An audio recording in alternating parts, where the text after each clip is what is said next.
गुजरात के मुख्यमंत्री नरेंद्र मोदी कुछ भी करते हैं तो विवाद होता है।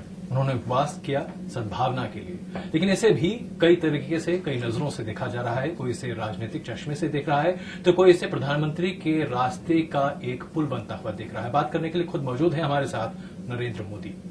मोदी साहब, आपने जो कल खत लिखा, ओपन लेटर, उसमें आपने लिखा कि मेरे मन में सद्भावना आए और मैं चाहूंगा कि जो लोग मेरे बारे में कुछ भी कहते रहे या सोचते रहे या गुजरात को बदनाम करते रहे, उनके बारे में तमाम बुरी भावनाएं ना आए।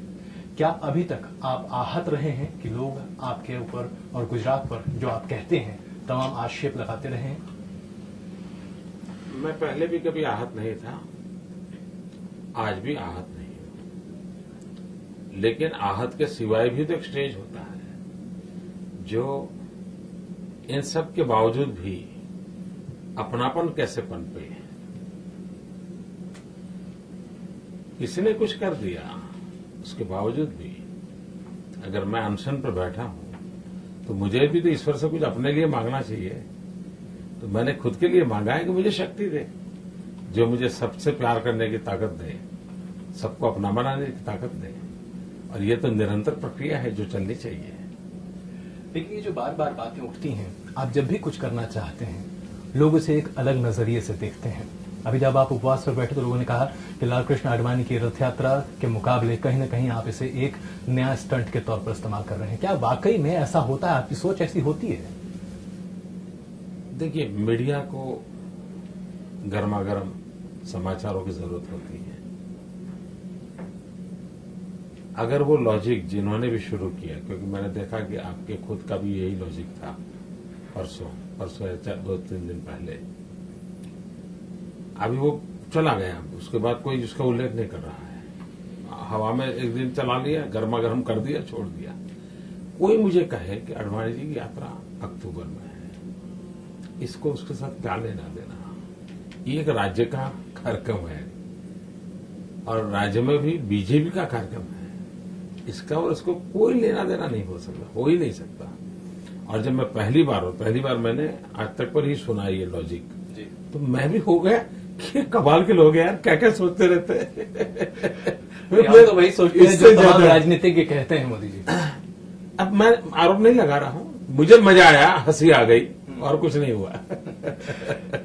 ये बताइए कि लोग ये कह रहे हैं, खास करके आपके जो विरोधी हैं, कांग्रेसी हैं या तमाम अन्य नेता, वो कह रहे हैं कि प्रधानमंत्री का पद कहीं न कहीं आपकी निगाहों में है और इसीलिए आप अपने आप को एक पोजीशन करना चाहते हैं और मुस्लिम माइनॉरिटी को भी आपकी तरफ लाने की कोशिश करें। आरोप कितना सही या गलत है?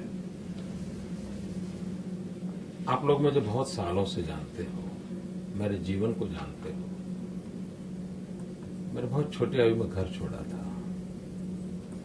मेरे परिवार में किसी का राजनीति से लेना देना नहीं है। मेरे पिताजी कभी गांव का पंचायत का चुनाव भी लड़े नहीं है। मैं भी कभी स्कूल के अंदर या कॉलेज में मॉनिटर का चुनाव नहीं लड़ा हूं। मेरी जिंदगी अलग है। एक विशिष्ट परिस्थिति में मुझे जिम्मे गुजरात की जनता ने काम दिया है, मैं उसको कर रहा हूं। लेकिन आज जहां हूं वहां भी मैंने कभी सोचा नहीं था, कभी सोचा नहीं था कि हम यहां होंगे। तो इस प्रकार का सोचना वगैरह मेरी फितरत में नहीं है। दूसरा, अगर मैं फिलॉसफी के आधार पर कहूं तो मेरी जिंदगी की फिलॉसफी है, और जो मैं नौजवानों के साथ बात करता हूं तो बहुत उसको जम करके बांटता हूं और मैं आग्रह करता हूं। मैं लोगों को कहता हूं, कभी भी कुछ भी बनने के सपने मत देखो। अगर सपने देखने हैं तो कुछ करने के देखो। और इसलिए मेरे जीवन में कभी भी बनने का सपना कभी भी नहीं था, आज भी नहीं है। और ये मेरी लाइफ का फिलोसॉफिकल कन्विक्शन होने के कारण भविष्य में भी संभव नहीं है। हाँ, कुछ करने के सपने बहुत हैं। मैं इस देश के लिए, इस देश की जनता के लिए, एक गांव में बैठा हूं तो भी मैं देश के लिए काम करता हूं, एक पंचायत में बैठा हूं तो भी देश के लिए काम करता हूं, एक राज्य के लिए काम करता हूं तो मेरे लिए मैं देश के लिए काम करता हूं। क्योंकि मेरा मंत्र है भारत के विकास के लिए गुजरात का विकास। और इसलिए लेना, पाना, बनना, ये नरेंद्र मोदी की जहन में नहीं है। जो मुझे जानते हैं वो कभी ये सवाल ही नहीं उठा सकते मेरे लिए। व्यक्तिगत तौर पर अगर आप अलग इससे रखें, पार्टी के तौर पर अगर पार्टी कल को आपको ये जिम्मेदारी सौंपना चाहे तो आपको क्या इससे कोई गुरेज होगा? आप जानते हैं ये सारे सवाल बहुत लोडेड होते हैं। कोई हाँ कहे तो भी विवाद खड़ा किया जा सकता है, ना कहे तो भी विवाद खड़ा किया जा सकता है, और मीडिया का ये रटा रटा सवाल रहता है। नहीं, ये रटा रटा नहीं है। मैंने पहले भी इंडिया टुडे कॉन्क्लेव में भी आपसे ये सवाल पूछा था, इसलिए आज दोबारा पूछा। रटा होता है।